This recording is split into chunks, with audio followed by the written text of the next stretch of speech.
The Football World Cup's the biggest sporting event in the world, and you can keep up with the play with me, Jason Pine, and my good mate and former All White David Choate on Football Fever.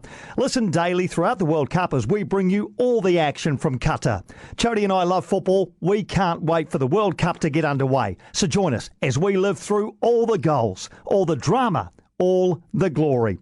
Download Football Fever from iHeartRadio or wherever you get your podcasts. For the last time this year, let's cross the Tasman and catch up with our regular Australian correspondent, Adam Peacock, out of codesports.com.au. Good to chat to you, Adam. How's it going, mate? Winding down? Got all those Christmas presents bought and sorted, have you? No, I haven't done that, but I'm winding down. I'll do that on Christmas Eve, typical thing.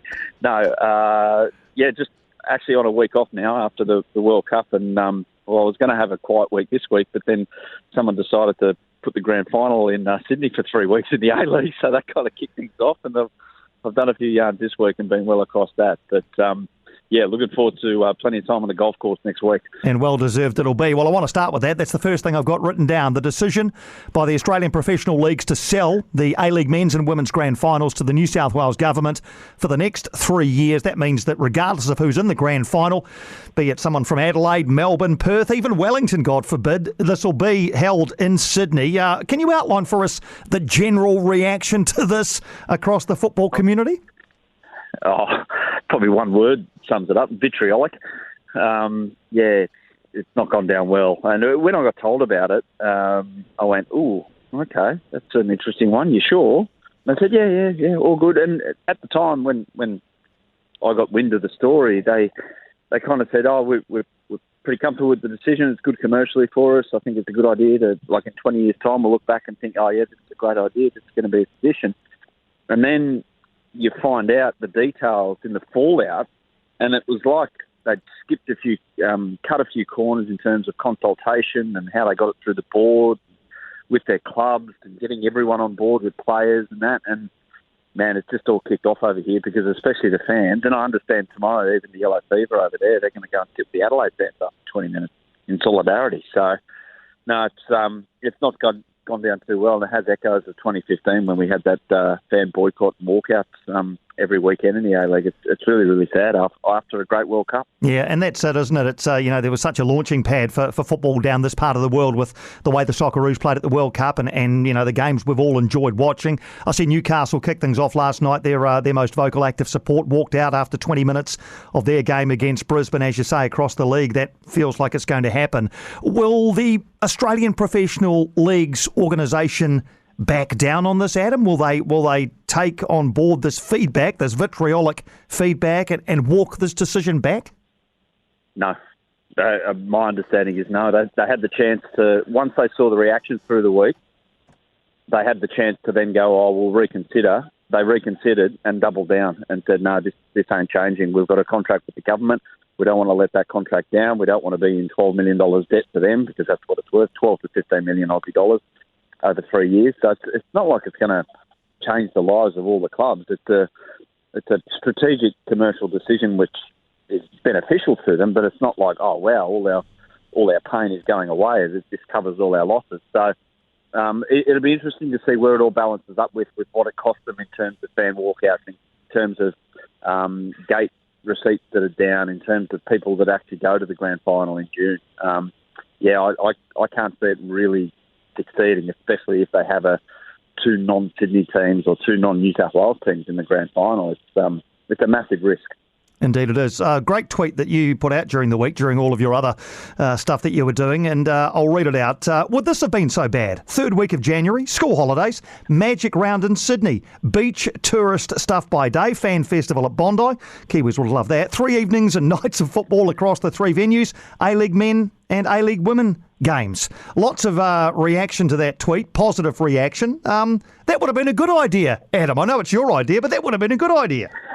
Thanks, Piney. Cheers. Yeah, that fan festival at Bondi just would have been all Knicks fans. It would have been.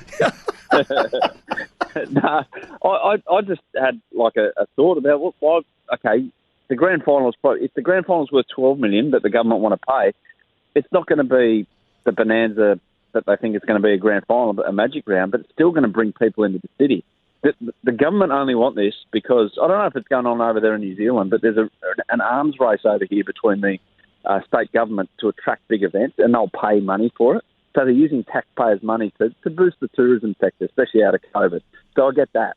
But it's just like they're clamouring over each other to get these events and doing what they can. And there was like the threat of, and the NRL played it beautifully. They said, we'll take our grand final to Brisbane, and then it made the New South Wales government up their price to keep it in Sydney, its traditional home. So, yeah, is that going on over in New Zealand with the different regions, or is everyone just getting on with each other? No, I mean there is obviously a bit of healthy competition to get concerts and events now that the world is opening back up again between the likes of Auckland, Wellington, Christchurch. Nothing, I don't think, on the scale of what you're talking about in terms of the dollars and things like that. But of course, yes, the regions want events in their region, but this one seems weird because it's different every year, right? It could be Victory against Adelaide one year and Perth against the Mariners the next year, and so who else is going to come in and bid for this? It just seems supremely odd.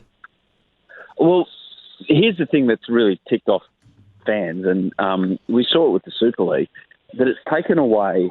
Well, firstly, it's created a problem out of something that didn't need fixing, because the grand final was great, like you mentioned there. Like it's unreal to go to a grand final in a home ground and have the away fans come there and try and ruin it all for them from the away team.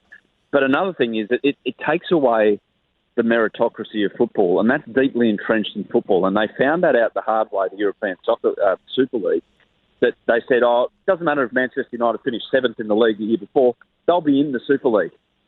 And people were like, no. And they're still trying to lock teams in because commercially they're so big, and it means that they'll get great TV viewership around the world, as opposed to a Leicester City making the Champions League or winning the Premier League and then being in the Champions League the year after. They're not the most popular team around the world, but so what? They've earned the right. And if you're in the A-League and you earned the right to host the grand final, you should be able to host the grand final. That's what I don't get, that they didn't see that the fans actually love that aspect. I think they didn't get it because fans didn't make a big fuss about it. They just did it. They just went. And I think they underestimated the fact that the fans, it was like this silent appreciation, if you like, of the idea of what they had. Then they took it away, and then it didn't become silent anymore. Everyone started blowing up about it. And fair enough too, because it's just a disconnect with how fans think. And if you go down that path, man, you're going to have some trouble. You really are. Here we are. Yeah, here we are, indeed. Great encapsulation of it.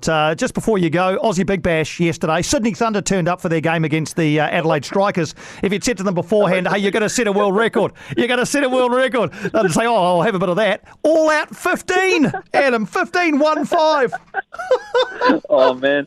I actually know one of the guys who works at Thunder, who was a pretty handy cricketer himself. So I sent him a text. He wasn't at the game last night. He worked in the back room. So I sent him a text and go, are you calling yourself up to play next game? And I went, and he just texted, thank God I went to sleep. Because, oh my goodness, 15. Bowled out for 15. Like one for every player on a rugby union on a rugby union field. If that happened like on a Saturday morning at under 12s, there'd be sympathy, and they say, go and have another go. Have another yes. Have a second crack at that. Yes. But a bunch of professionals getting bowled out for 15, and all of them were caught behind the wicket, which goes to show that they just weren't respecting what was coming at them. And Trevor Bayliss, outstanding coach. Man, he's got a job in his hands at Sydney Thunder to turn that around. But such is the nature of T20 cricket that they'll probably come out next game and win.